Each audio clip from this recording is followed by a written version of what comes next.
নমস্কার। MC astrology চ্যানেলের পক্ষ থেকে সবাইকে শুভেচ্ছা, ভালোবাসা, অভিনন্দন জানাই।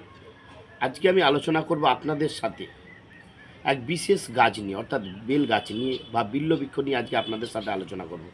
প্রথমেই বলি, ভিডিওটি যদি ভালো লেগে থাকে, আপনার যদি উপকারে এসে থাকে, অবশ্যই আপনার আত্মীয় বন্ধু পরিজনদের মধ্যে শেয়ার করবেন, লাইক করবেন।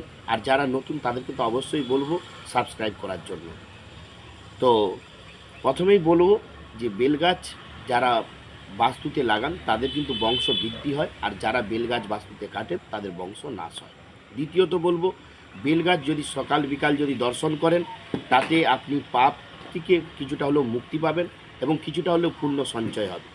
বেলগাছে যদি আপনার বাড়ির মেয়েরা বা আপনিও যদি জল প্রদান করেন, তাহলে কিন্তু শিবের আশীর্বাদ পাবেন, শিবের আশীর্বাদ পাবেন।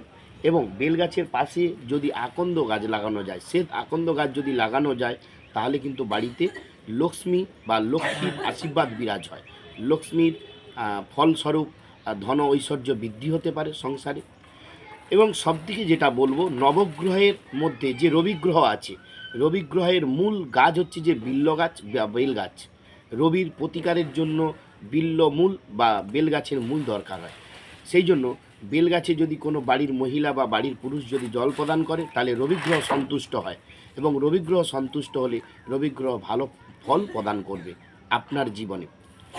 এবং বেলগাছে যদি প্রত্যহ মানুষ যদি জল দান করে, তাহলে তার সন্তানের অল্প আয়ু থেকে দীর্ঘায়ু হয়, এবং সংসারের যে কোনো মানুষের, বয়স্ক মানুষের আয়ু বৃদ্ধি হতে পারে।